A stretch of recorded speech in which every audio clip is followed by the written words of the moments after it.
ఇది వర్తమానంలో. మరి సామెతల గ్రంథంలో నుండి మనము జ్ఞానాన్ని గురించి నేర్చుకుందాం. బైబిల్ గ్రంథం దేని గురించి నేర్పిస్తుందండి? జ్ఞానాన్ని గురించి నేర్పిస్తుంది. యేసు ప్రభువు వారు తన యొక్క నోటి వాక్కుల ద్వారా అనేకులను పరలోకం వైపుకు మళ్ళించాడు. దేవుడని యెహోవా సామెతల గ్రంథంలో ఎన్నో మాటలు తెలియజేస్తా ఉంటాడు. మరి వాటన్నింటినీ కూడా మనం చదువుకోవాలి. సామెతల గ్రంథం అన్నప్పటికీ చిన్న పిల్లల దగ్గర నుంచి పెద్దవారి వరకు, అనుభవజ్ఞులు కావచ్చు, అనుభవం లేని వారు కావచ్చు, అందరికీ అర్థమయ్యే శైలిలో చక్కగా ఎంతో యుక్తంగా వాక్యాలు వ్రాయించారు. కాబట్టి బైబిల్ గ్రంథంలో నుండి సామెతల గ్రంథము 1వ అధ్యాయంలో 7వ వచనాన్ని మనం చదువుకుందామండి. యెహోవా యందు భయభక్తులు కలిగి ఉండుట తెలివికి మూలము. మూర్ఖులు జ్ఞానమును ఉపదేశమును తిరస్కరించదురు అంటాడు భక్తుడు. ఏంటంటే సొలొమోను భక్తుడు, జ్ఞాని సొలొమోను జ్ఞానాన్ని గురించి తెలియజేస్తా ఉంటాడు. జ్ఞానము మనకి ఎలా కలుగుతుందండి? ఎక్కడి నుంచి వస్తుంది? దేవుని వల్లనే. దేవుడి మనల్ని జ్ఞానులుగా తయారు చేశాడు. చాలా మంది అంటారు, నీకు జ్ఞానం తక్కువ అంటారు పక్కవారిని చూసి. జ్ఞానం లేని వారంటూ ఎవరు లేరు. కానీ మన జ్ఞానము కొంతవరకే పరిమితి. ఎంతవరకు అంటే ఈ లోక సంబంధమైన కార్యక్రమాల్లో మనకి ఉపయోగపడతా ఉంటది. జ్ఞానము అన్ని విషయాలను కూడా మంచిదండి. కానీ ఏ సంబంధంగా మనకున్న ఈ జ్ఞానాన్ని పర సంబంధమైన జ్ఞానంగా మార్చుకోవడానికి ప్రయాసపడాలంటే బైబిల్ గ్రంథ వచన భాగాలు మనకి ఎంతో దోహదపడతాయి. కాబట్టి బైబిల్ మనం క్షుణ్ణంగా చదవడం నేర్చుకోవాలి. చదివినప్పుడు వాటిలో ఉన్న సత్యాలు బయలుపరచబడతాయి. భక్తుడు సొలొమోను అంటాడు, యెహోవా యందు భయభక్తులు కలిగినట తెలివికి మూలము అంటాడు అనమాట. మనము తెలివి గలవారమా తెలివి తక్కువ వారమా అనే విషయాన్ని గురించి మనం ఆలోచన చేస్తే ఎవరమండి? తెలివైన వారమా తెలివి తక్కువ వారమా? ఒక విధంగా మనల్ని బట్టి మనం ఏమనుకుంటామంటే మేము చాలా తెలివైన వారము. ఎందుకంటే మా తెలివితోనే ఇది అది చక్కగా చక్కపరుచుకొని కుటుంబాన్ని ఎంతో ఉపయుక్తంగా వినియోగపరుచుకుంటూ బిడ్డలందరి విషయంలో, యజమాని విషయంలో సాకసక్యంతో కుటుంబాన్ని కట్టుకుంటున్నాము అని అనుకుంటాం. అవునండి. కానీ అదే తెలివి దేవుని విషయాల గురించి మనకు తెలియచేస్తుంటే మనం తెలివైన వారం. కానీ దేవుని గురించిన అవగాహన మనకు లేకపోతే కనుక మన తెలివి అనిపించుకోదనమాట. అర్థమవుతుందండి. కాబట్టి ఏది తెలివి అనిపించుకుంటుందంటే దేవుని యందు భయభక్తులు కలిగి ఉంటే అది తెలివి. కానీ మనం భయభక్తులు కలిగి ఉన్నామా? భయభక్తులు కలిగి ఉంటుంటే తెలివికి మూలము అంటాడు అనమాట భక్తుడు. మనం దేవుని యందు భయభక్తులు కలిగి ఉంటే ప్రార్థనలకు ఏం చేస్తాం? అలక్ష్యం చేయము. అలాగూ దేవుని సందులో గడపడానికి ఏమాత్రమో కూడా బద్దకించం. మందిరంలో జరిగే కార్యక్రమాలని మరవకుండా ఉండం. ఇది దేవుని యందు భయభక్తులు కలిగిన వారిలో ఉండే లక్షణాలు. అదే దేవుని యందు భయభక్తులు కలిగి లేరనుకోండి, వాళ్ళు తెలివి వాళ్ళకి ఎలాగో ఏం చేయదు, ప్రేరేపించదు. కాబట్టి వాళ్ళు ఇష్టానుసారంగా ఉంటారు. అందుకే కింద భాగం ఏమంటాడంటే మూర్ఖులు ఉంటాడు అనమాట. అంటే తెలివి లేని వారు అని అర్థం. తెలివి లేని వారిని ఏమన్నాడంటే మూర్ఖులు అన్నాడు అనమాట. ఇప్పుడు తెలివి లోకరీతిగా తెలివైన వారిని కానీ దేవుడిని యెహోవాను కూర్చుని వివేకం మనకు లేదు. అప్పుడు మనం కూడా ఏ జాబితాలోకి వెళ్ళిపోతాం? మూర్ఖుల జాబితాలోనికి వెళ్ళిపోతాం. కాబట్టి మూర్ఖుల వల్లే మనము ఉండొద్దు. కనుక భక్తుడు ఏమంటాడంటే యెహోవా యందు భయభక్తులు కలిగి ఉండుట తెలివికి మూలము అంటాడు అనమాట. అదే అధ్యాయము సామెతల గ్రంథమే 2వ అధ్యాయంలో 7వ వచనాన్ని ఒక మాట చూద్దామండి. ఆయన యథార్థవంతులను వర్ధిల్ల చేయను, యుక్త మార్గము తప్పగా నడుచుకుని వారికి ఆయన కేడముగానున్నాడు. 2వ అధ్యాయము 6వ వచనం. యెహోవాయే జ్ఞానమిచ్చువాడు. ఎవరంటే యెహోవాయే జ్ఞానమిచ్చువాడంట. ఈ లోకంలో మనకి జ్ఞానాన్ని ఎవరు ఇవ్వరండి. ఎవరి దగ్గర జ్ఞానం లేదు. మన దేవుడే యెహోవా జ్ఞాని. ఆయన జ్ఞాని కాబట్టి ఏ సంబంధంగా ఈ భూలోకంలో ఉంటే సర్వాన్ని కూడా మనం చూసినప్పుడు ఎంతో యుక్తంగా కలగజేశాడు. దేనిలో వంక చూపించగలమండి మనం? చెట్లలో గాని, కాయల్లో గాని, పువ్వుల్లో గాని, భూమి మీద గాని, ఆకాశాన్ని గాని, వర్ష జలాల్లో గాని, సూర్య చంద్ర నక్షత్రాలలో గాని, ఆ కాంతిలో గాని ఏది మనకు ఉపయోగం లేదని గాని, ఇది ఎందుకు వ్యర్థంగా నియమించాడని గాని దేని కూర్చైనా చెప్పగలమా? మానవ మాత్రం మళ్ళీ కలిగజేస్తాడు. మళ్ళీ సైతము మళ్ళీ ఎంత అందమైన వారికే కలిగజేస్తాడు. కళ్ళు లేకపోతే జీవితం శూన్యమే. నోరు లేకపోతే మన ఆలోచనలు, ఒకవేళ ఆలోచనలు ఉన్నా కానీ యుక్తమైన ఆలోచనలు వాటి వల్ల వాటి శరీరంలో వ్యక్తపరచుకోలేం. ప్రయోజనమేమి లేకపోయేది. శ్వాసాలు పీల్చుకోవడానికి, విడిచిపెట్టడానికి ఈ నాసిక ఒకటి ముఖకాలకు అందాన్ని ఇచ్చేది, ఇంకొకటి మన ప్రాణాన్ని నిలవబెట్టేది. ఇలా ప్రతి అవయవాన్ని మీరు చూసుకోండి. వీటిలో ఏదైనా ఒకటి కనుక దేవుడు చేయకపోతే దానిలో ఏదైనా కనుబొమ్మలు ఉన్నాయి, ఎంతో వద్దు. ఈ కనుబొమ్మలకి వెంట్రుకలు లేకపోతే ఒకప్పుడు మా చెల్లి గారికి ఈ ఒక ప్రక్క వెంట్రుకలు రాలిపోయాయి. కనుబొమ్మలు చూడలేకపోయేవాడు. అమ్మాయి ముఖం అప్పుడు ఒక ప్రక్క ఉంది, ఒక ప్రక్క లేదు. ఒకప్పుడు మంగళకత్తి పట్టి పురుగు పట్టి తల వెంట్రుకలు కూడా అక్కడ గొరిగించేస్తూ ఉంటుంది. వాళ్ళ తల కూడా చూస్తే వాళ్ళ ముఖంలో ఆ టైంలో చాలా వికారంగా ఉంటాయి. ఇలా తల వెంట్రుకలు సైతము, కనుబొమ్మలు సైతం మన ముఖానికి కలుస్తా ఉన్నాయి. మన వెంట్రుకలు ఏం కలగజేసి ఉండకపోతే ఇప్పుడు బొమ్మలు చేస్తున్నాం కదా, ప్లాస్టిక్ బొమ్మలు, వాటికి మనకి ఏమి తేడా ఉండవు. ఇలా దేవుడు జ్ఞాని అండి. ఆయన జ్ఞాన సంపదల నుండి మనం జ్ఞానులుగా కలగజేశాడు. మనం మన జ్ఞానాన్ని వ్యర్థంగా వినియోగపరుచుకుంటూ ఉపయోగం లేని వాటి కొరకు వినియోగిస్తూ దేవుడిని గురించి అవగాహన లేకుండా బ్రతుకుతా ఉన్నాం. కాబట్టి మనం జ్ఞానులు అనుకున్నా జ్ఞానహీనులమే. తాను జ్ఞాని అనుకున్నవాడు తాను జ్ఞాని అని ఎలా అనుకుంటాడో అలాగే వెర్రివాడను అని కూడా అనుకోవాలంటాడు భక్తుడు. ఏమనుకోవాలంట? నేను వెర్రివాడను, నా జ్ఞానమే పాడిది, నేనే పాడిది అనుకోవాలంట. ఎందుకు అంటే జ్ఞానం మన సొంతం కాదు. దాన్ని మనం కలగజేసుకోలేదు, మనం దాన్ని వృద్ధిపరచుకోవడం లేదు. ఎవరు కలగజేస్తారు జ్ఞానాన్ని? దేవుడు. దేవుడు ఏమై ఉన్నాడంట? జ్ఞానమై ఉన్నాడు. కాబట్టి ఆయన జ్ఞానాధారము నేనే అని చెప్తా ఉన్నాడు అనమాట. ఏమై ఉన్నాడంట? 2వ అధ్యాయంలో 7వ వచనం మనం చదువుకున్నాం. జ్ఞానాధారము నేనే. మర్చిపోయారా? చదువు.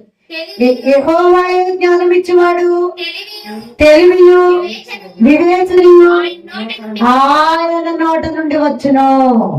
ఎక్కడి నుంచి వస్తున్నాయంట? ఏమేమి వస్తున్నాయంట? మొదటి చదువుకున్నాం కదా 7వ వచనంలో. ఏమని?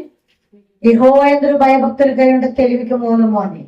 తెలివియు జ్ఞానము కూడా యెహోవా యొక్క నోటి మాట అంటున్నాడు ఆయన. నా నోట నుండి వచ్చింది. అందుకే నా కుమారుడా నా మాటలను శ్రద్ధగా ఆలకించు అంటాడు. నా ఉపదేశమును ఆలకించడానికి చెవి ఎక్కువ అంటాడు. సామెతల గ్రంథంలో మనం చూస్తే నేను నీకు జ్ఞానాన్ని గురించి బోధిస్తాను అంటాడు. తెలివి ఎట్టిదైనది నీకు నేను ఉపదేశిస్తాను అంటాడు ఆయన. కానీ మనం ఎక్కడ తెలివిని సంపాదించుకోవాలంటే దేవుని సన్నిధిలో దైవ గ్రంథం వద్ద మాత్రమే మన తెలివిని జ్ఞానాన్ని సంపాదించుకోగలుగుతాం. మరి 3వ అధ్యాయంలో 35వ వచనాన్ని ఒకసారి చూద్దామండి. జ్ఞానులు ఘనతను స్వతంత్రించుకొందరు. చూడండి, మనం జ్ఞానము కలిగి ఉన్నందువల్ల ఏమి లాభము అని మనం అనుకోవచ్చు కదా. ఈ పాటి జ్ఞానం మాకు తెలియదా?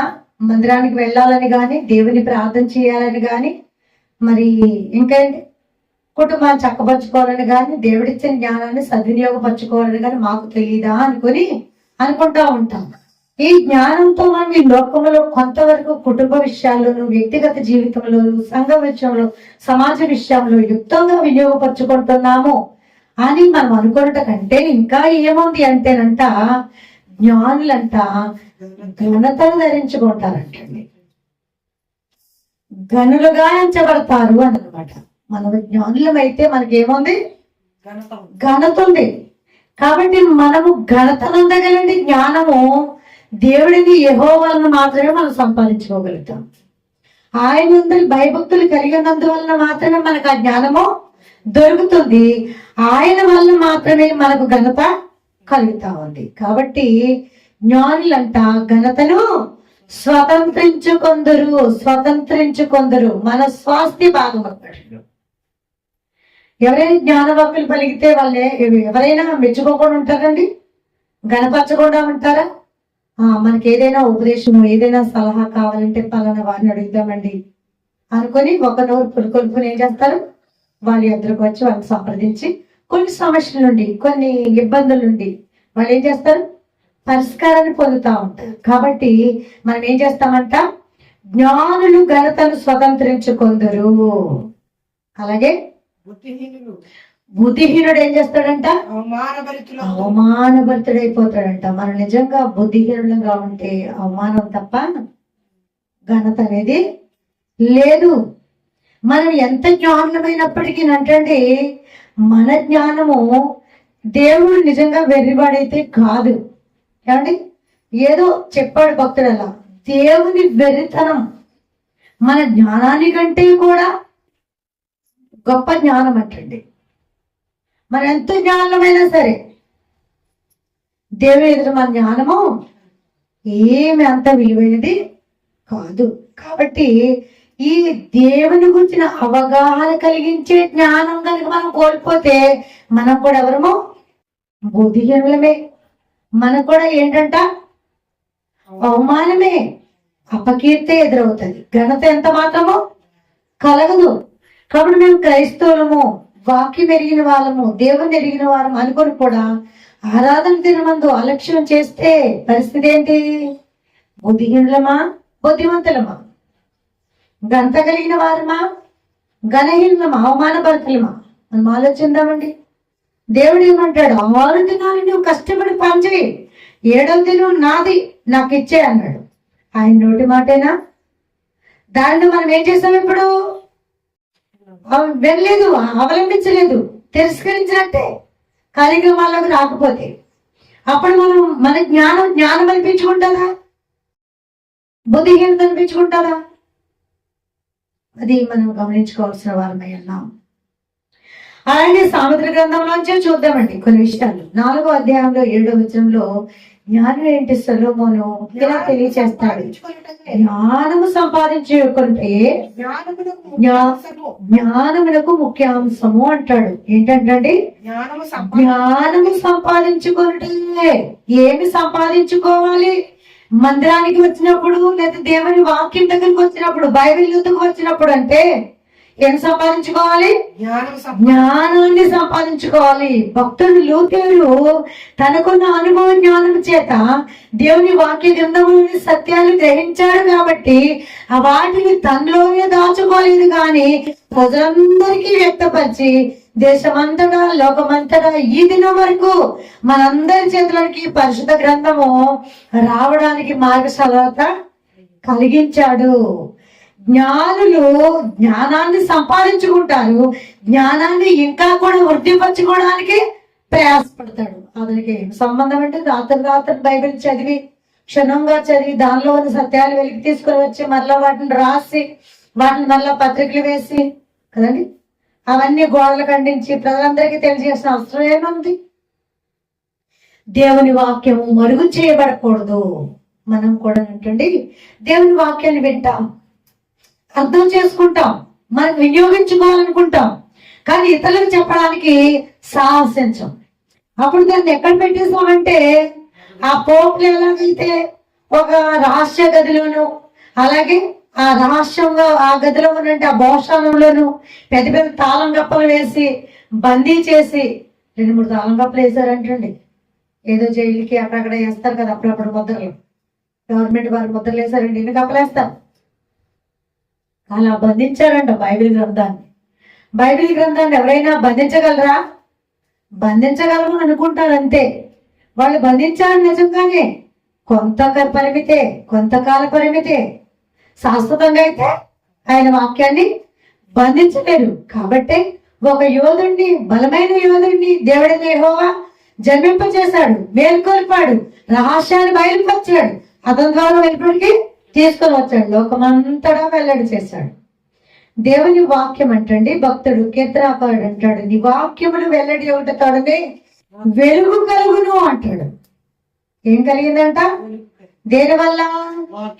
దేవుని వాక్యం వల్ల వెలుగు కలిగింది. జ్ఞానము మన యొక్క హృదయాంతరంగంలో వెలుగు నింపేది, తేజస్సు నింపేది. కాబట్టి జ్ఞానాధారము నేనే అన్న ప్రభువు జ్ఞానులు అంటండి వాక్యాన్ని ఇంకా ఇంకా నేర్చుకొని తన జ్ఞానాన్ని ఏం చేసుకుంటారంట? వృద్ధిపరుచుకుంటారంట.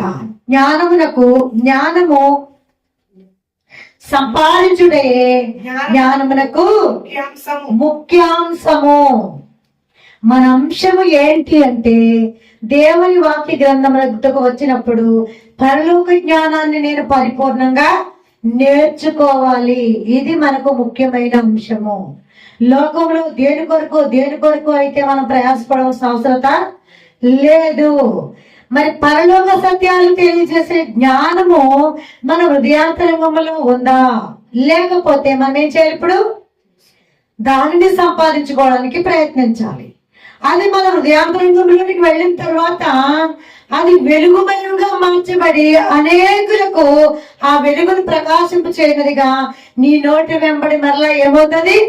దేవుని వాక్కుగా వెల్లడవుతుంది అన్నమాట. మనం అప్పుడు దాచుకొని ఉంచుకోలేము. ఇప్పుడు ఏం చేస్తున్నాం?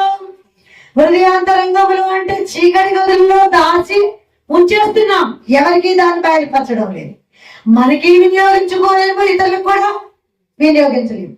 అయితే వాటిని మనం వెల్లడి చేస్తే కనుక లోకమంతటా కూడా ఆనాడు బైబిల్ గ్రంథాన్ని బయటికి తీసుకొచ్చాను. లూథెరు ఎలాగో ప్రభువును గూర్చి ప్రకటించగలిగాడు, అలాగూ నేటి దినాల్లో మనం కూడా రెండవ రాకడ సంగతులను గురించి తెలియజేయగలుగుతాం. ఇప్పుడు రక్షణ గురించి ఎవరికి తెలియజేయాల్సిన అవసరం లేదండి.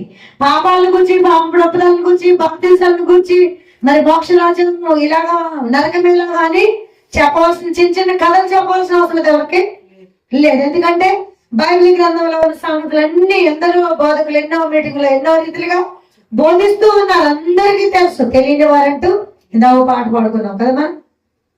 క్రైస్తవ సంఘం ఘనకారించే కాలం వచ్చిన పాటలో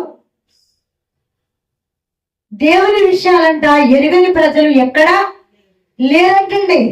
కానీ దేవునిలో చేరిన వారు మాత్రము ఎందరో ఉన్నారంట. ఆ ఎందరిలోనూ చీకటి అలుముకొని ఉంది. ఆ చీకటి ఛాయలను మనం పరిహరించాలంటే దేవుని వాక్యం ఏం చేయాలి? వెల్లడి చేయాలి. అది వెల్లడి అయితే చీకటి పటాపంచలై వెలుగు లోకంలో ప్రకాశమానంగా ప్రకాశించగలదు. మనం 8వ అధ్యాయం చదువుకుందామండి. 8వ అధ్యాయంలో 11వ వచనంలో మాట అంటాడు చూడండి. జ్ఞానము ముత్యముల కన్నా శ్రేష్టమైనది. ఏంటంట? జ్ఞానము ముత్యముల కన్నా శ్రేష్టమైనది. మన జ్ఞానాన్ని ముత్యాల కంటే శ్రేష్టమైనదిగా ఎప్పుడైనా ఎంచుకున్నామా? ఈ రోజు ముత్యాల కొరకు ఎందరో వర్తకులు మహాసముద్రాల్లో ప్రాణాలను త్యాజించి వాటిని ఎలాగైనా సంపాదించుకోవాలని సముద్రం యొక్క అడుగు భాగాలకు వెళ్ళి వాటిని ఏరుకుంటూ ఉన్నారు. మరి ఎందుకు అంటే వాటి యొక్క వెల చాలా విలువ, ఎంతో ఖరీదు. పెట్టనట్టు ఉన్నాం కదా మనం. పెట్టనట్టంట ఎంత మొక్క దొరికిన వాళ్ళకి కూడా ఏం దొరికాయి? వేలకు వేలే దొరికాయి. మరి ఎంత దొరికిన వాళ్ళకు ఏమంటే ఇల్లుదిరి పారిపోయారు. తెలుసో తెలీదో మీకు? ఎంతెంత దొరికిన వాళ్ళు ఇల్లుదిరి పారిపోయారు. నెలలు తరబడి, సంవత్సరాల తరబడి ఇంటికి రాలేదండి. పోలీసు వాళ్ళు వాళ్ళ ఇంటి చుట్టూ కాపలా. ఎప్పుడు వస్తారో పట్టుకుందామని వీళ్ళు దాన్ని సొమ్ముగా మార్చుకోవాలి. చాలా విలువైనది కాబట్టి విస్తారమైన సొమ్ము ఎలా దాచుకోవాలో తెలీదు, ఎలా పంచుకోవాలో తెలీదు, ఎక్కడ పెట్టుకోవాలో తెలీదు. ఈ సొమ్మును బ్యాంకుల్లో వేసుకున్న ప్రభుత్వానికి తెలుసు. ఉంది. ఇలా సంవత్సరాలు వాళ్ళు ఏం చేశారు? ప్రాణాలు అరిచేతులు పట్టుకుని కుటుంబాలు విడిచి వృద్ధాపిన తల్లులు ఉన్నారు, చంటి పిల్లలు ఉన్నారు, వాళ్ళ గృహాలు అలాగూ దేశాలు పట్టుకుని తిరిగారు. దాని ఎంత విలువైతే వాళ్ళు అలాగే ఇంటికి దూరంగానే ఉండడానికి ప్రయాసపడ్డారు. కానీ ఎందుకు వచ్చింది లేదు, దీన్ని ప్రభుత్వం పరం చేసేద్దాం లేకపోతే పడేద్దాం అనుకున్నారా? కొంతకాలం ఎక్కడో దాచుకుని మెల్లిగా ఎప్పుడో మార్చుకుందాం అనుకున్నారు. వెంట వెంటనే దాని కొరకు ఎంత ప్రయాసపడ్డారు. అంతకంటే విలువైందంటండి జ్ఞానం. జ్ఞానం మన ప్రాణాన్ని కాపాడేదంటండి. జ్ఞానం ఏం చేస్తుందంట? ప్రాణాన్ని కాపాడుతుందంటండి. జ్ఞానము ఆపదను తప్పించుకోవడానికి వీలు కలిగి చేస్తుందంటండి. జ్ఞానము ఈ లోకంలో మనం ఎలా బ్రతకాలని నేర్పిస్తుందంటండి. ఈ జ్ఞానము పరలోకానికి నడిచి వీలు కలిగి చేస్తుందంటండి. కాబట్టి జ్ఞాని అయిన ప్రతివాడు కూడా జీవం గలవాడంటది వాక్యం. మనం చదువుకుంటే ఏముందమ్మా? జ్ఞానము ముత్యముల కన్నా శ్రేష్టమైనది. మనం అలా ఎంచుకోగలిగితే కనుక జ్ఞానం వరకే ప్రయాసపడదాం. ఈరోజు మనం జ్ఞానం కోసం ప్రయాసపడుతున్నాం. దేనికోసం ప్రయాసపడుతున్నాం? విలువైన సొత్తులు సంపాదించుకోవాలని ప్రయాసపడతా ఉన్నాం. దేశాలు పరిగెడతా ఉన్నాం. ఏదైనా ఉద్యోగాల కొరకు పరిగెడతా ఉన్నాం. అన్ని ఉద్యోగాల కంటే కూడా శ్రేష్టమైన ఉద్యోగం ఏది అంటే దేవుని వాక్యాన్ని వినడము, నేర్చుకోవడము. దేవుని ప్రజ కొరకు, దేవుడు సృష్టించిన లోకం కొరకు, లోకంలో నశించిపోతున్న ఆత్మల కొరకు ప్రత్యేకంగా మనం పనిపోని ఒక సమయం అని ఎంచుకొని రోజుకి 1 గంట దేవుని సన్నిధిలో ప్రార్థన చేస్తే చాలు. ఎక్కడికో వెళ్ళి నువ్వు జీతవేతనాలు గవర్నమెంట్ వారు 30,000 ఇస్తారు, 40,000 ఇస్తారు, 80,000 ఇస్తారు, 1,00,000 ఇస్తారని పరిగెడుతున్నావు చూడు. అంతకంటే ఎక్కువ నీకు ఇస్తాడు ఆయన. ఎందుకంటే లోకాధికారుల దగ్గర కాదు మనం చేస్తున్నది పని. సర్వశక్తి మంత్రి దేవుని ఎందుకు చేస్తున్నాం పని. ఆయన పనిలో ఉద్యోగస్తులుగా మనం చేరితే మనకు శ్రేష్టమైన ప్రతి ఇది మనకు కావాలి. కాబట్టి జ్ఞానం ఎలాంటిది అంటే ముత్యముల కన్నా శ్రేష్టమైనది. అది పరలోక మర్మాలను తెలియచేసేది. పరలోక కూర్చుని అవగాహన మనకు కలిగించేది. పరలోక రాజ్యాన్ని స్వతంత్రం చేసింది. కాబట్టి పరలోక మర్మాలని ప్రభువుని గురించి తెలుసుకున్నట్టు వారు ఎవరైతే ఉంటారు వారిలో ఉన్న జ్ఞానమే జ్ఞానము. ఆ జ్ఞానమే శ్రేష్టమైనది. అది ముత్యముల కన్నా శ్రేష్టమైనది. విలువ గల సొత్తులేవియు దానితో సాటి రావు. ఈ లోకంలో వెండి అనుకుంటున్నావు, బంగారం అనుకుంటున్నావు, ఇప్పుడు మనం చెప్పుకున్నట్లుగా ముత్యాలు అనుకుంటున్నావు, వజ్రాలే అనుకుంటున్నావు, వైడూర్యాలే అనుకుంటున్నావు. అవే కదా మనకి ముఖ్యమైనవి, విలువైనవి. అలాంటి విలువైన సొత్తులేవి కూడా దానికి సాటి రావు అన్నాడండి. ఎంత గొప్ప మాట కదా. జ్ఞానం అంటండి సంత వీధుల్లో నిలిచి కేకలు వేస్తా ఉందంట. 8వ అధ్యాయంలో చెప్తాడు మొదటి వచనంలో. ఏం చేస్తుందంట? కేకలు వేస్తుందంట. జ్ఞానం లేనివాడా నా మాట విను అని, తెలివి లేనివాడా నా మాట విను అని, బుద్ధిహీనుడా నా మాట వినని సంత వీధుల్లో నిలిచి కేకలు వేస్తా ఉందంటండి. బిగ్గరగా కేకలు వేస్తుందంట. అంటే ఏంటి? దేవుని వాక్యము మనల్ని పిలుస్తూ ఉంది. జ్ఞానము కేకలు వేయటం అంటే వాక్యము ప్రచురింపబడతా ఉంది. ఎక్కడ చూసినా దేవుని మాటలే వినబడతా ఉన్నాయి. కానీ మనము ఆ పరిపూర్ణమైన శ్రేష్టమైన జ్ఞానాన్ని సంపాదించుకోవాలి. ఈ జ్ఞానము విలువైన అన్ని సొత్తుల కంటే కూడా శ్రేష్టమైనది అని భక్తుడు తెలియజేస్తా ఉన్నాడు. కాబట్టి జ్ఞాన ఉపదేశాన్ని వినడానికి ఎవరైతే ముందుకు పరిగెట్టుకొని వస్తారో వారే దేవుని అందరి భయభక్తులు కలిగిన వారు. వారిలో ఉన్న జ్ఞానమే ముత్యముల కన్నా శ్రేష్టమైనది. ఇంకా చూద్దామండి. జ్ఞానమును 8వ అధ్యాయంలో 14వ వచనం చూద్దాం. ఆలోచన చెప్పటయు లెస్సైన జ్ఞానము నిచ్చుటయు నా వశము అంటున్నాడు ప్రభు. ఆలోచన చెప్పేది, లెస్సైన జ్ఞానాన్ని చెప్పేది నా వశంలోనే ఉందని దేవుడు తెలియజేస్తా ఉన్నాడు. కాబట్టి మనలోని జ్ఞానము మన దేవుడైన యెహోవా యొద్దకు, ప్రభువైన యేసుక్రీస్తు వారి యొద్దకు, మందిరములోనికి, వాక్యం యొద్దకు నడిపించేదిగా ఉండాలి. అలా ఇంకా ఏమంటాడంటే జ్ఞానాధారము నేనే. ఏంటంటే జ్ఞానాధారము, జ్ఞానానికి ఆధారం నేనే అంటాడు. పరాక్రమము నాదే అంటాడు. ఏదైనా ఒక పట్టణాన్ని పట్టుకోవాలంటే యుద్ధవీరులైన వారికి కత్తులు, కవచవీరులు అవసరం కదా. కానీ జ్ఞానికి జ్ఞానమే గొప్ప ఆయుధం. జ్ఞానముతో పట్టణాన్ని కాపాడవచ్చు, జ్ఞానంతో పట్టణాన్ని కట్టవచ్చు కదండి. ఒక రాజుగారు అంటండి తన మంత్రికి ఎక్కువ జీతం ఇవ్వాల్సి వస్తుందని అలా అనుకుని ఉండడులే. తన భార్య అన్నదంట, చిన్న చిన్న పెట్టకథలు ఉంటాయి ఇలా, ఒకసారి టైం ఎక్కువైపు మార్చండి. తన భార్య ఉందంటండి, ఏమండి నా తమ్ముడే ఉన్నాడు కదా, నా తమ్ముడే మంత్రిగా పెట్టుకోవచ్చు కదా, ఏదో ఒక జాబు మీ సంస్థానంలో ఇవ్వచ్చు కదా, ఎందుకు మీరు ఎవరినో పరాయి వారికి ఇచ్చారు అని చెప్పి వాళ్ళ తమ్ముడిని రాజుగా పెట్టమని ప్రేరేపిస్తా ఉందంట రాణిగారు. అలాగే సర్లే భార్య పోరు పడలేక బామ్మర్దని పెట్టుకున్నాడు రాజుగారు మంత్రిగా. మంత్రి ఎలా ఉండాలంటండి రాజు కంటే ఎక్కువ తెలివి గలవాడు గాను, జ్ఞానవంతుడు గాను, ఆ రాజ్య విషయాలన్నీ తెలిసిన వాడు గాను ఉండాలంట. అతనికి ఏం తెలుసు తెలియదు. కొంతకాలం నడిచిపోతా ఉందంట. మంత్రులపై ఇంట్లో ఉన్నాడు మాట్లాడుకో. అలా ఉంటే రాజ్యం మీదకి యుద్ధానికి పొరుగు రాష్ట్రాల నుంచి వేరే రాజు ఏం చేశాడు, దండెత్తి వచ్చాడు తన సైన్యంతో.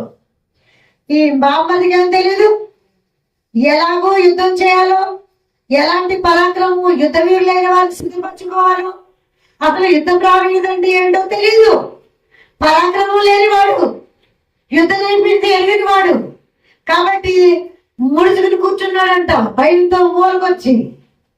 అయ్యా మహారాజా, యుద్ధానికి శత్రువులు వచ్చేస్తారు, ఎలా మన ప్రజలను కాపాడుకోవాలి, ఎలా మన పట్టణాన్ని కాపాడుకోవాలి, ఎక్కడికైనా పారిపోదామా అంటా ఉన్నాడంట.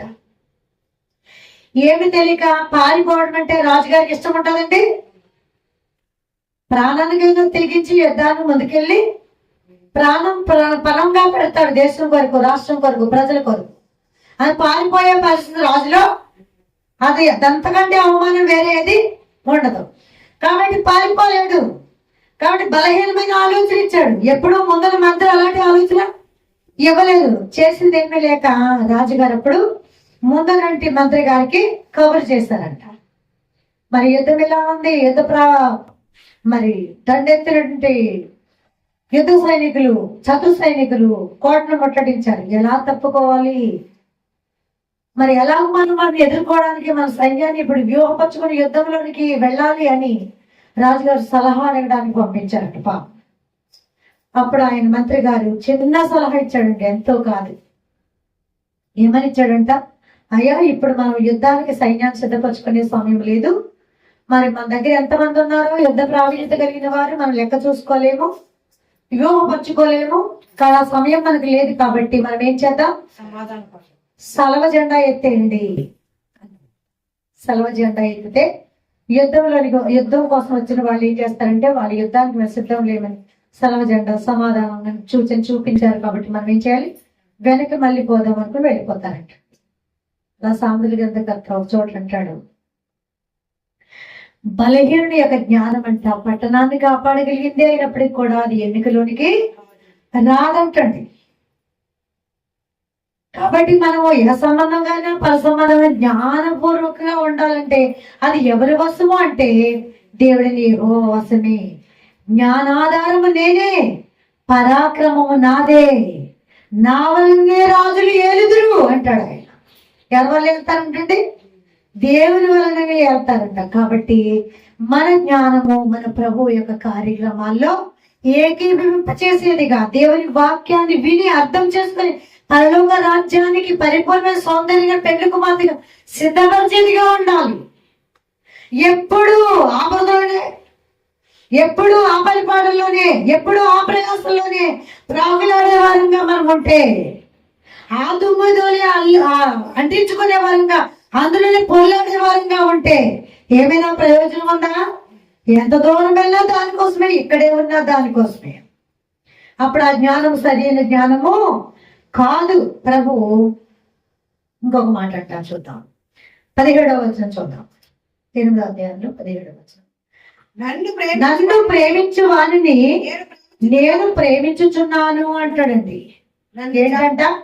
మన జ్ఞానము మనకి ఏమి నేర్పించాలంటే, మన దేవుడిని యెహోవా అనగా మనకు జ్ఞానాన్ని ఇచ్చిన దేవుడిని యెహోవాను మనం ప్రేమించే వాళ్ళగా మనకు నేర్పించేదై ఉండాలి. మన జ్ఞానం మన ప్రభువుని ప్రేమించే తత్వాన్ని మనకు నేర్పించేది కాదనుకోండి, పరసంబంధమైన జ్ఞానం అది కాదు. ప్రభు ఏం చెప్తాడంటే, నన్ను ఎవరైతే ప్రేమిస్తారో వారిని నేను ప్రేమిస్తున్నాను, ఎవరైతే నన్ను ప్రేమిస్తారో వారిని నేను ఆస్తికర్తలుగా చేస్తాను. ఏం చేస్తాడంట? ఆస్తికర్తలుగా చేస్తాడంటండి. వారి నిధులన్నీ నింపుదును, సర్వసంపదని వారికి నేను ఇస్తాను అన్నాడు. దేవుడు చేసిన వాగ్దానం అంటే ఇది.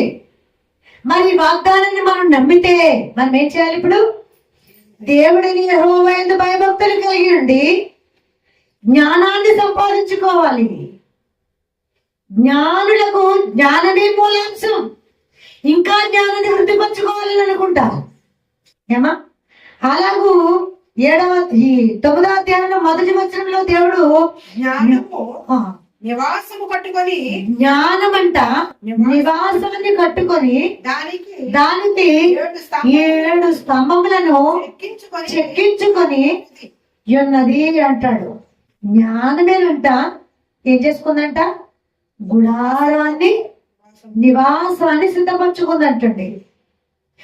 జ్ఞాన నివాసం ఏమిటి? యోగ్యమైనటువంటి హృదయము మీ హృదయం అయితే ఎక్కడ ఉంటది? ఇప్పుడు మీ హృదయాన్ని నివాసంగా ఏర్పాటు చేసుకొని మీ హృదయంలోనే ఉంటారు. ఎలా ఉంటారంటే, దానికి 7 స్తంభములను చెక్కించుకుందంట.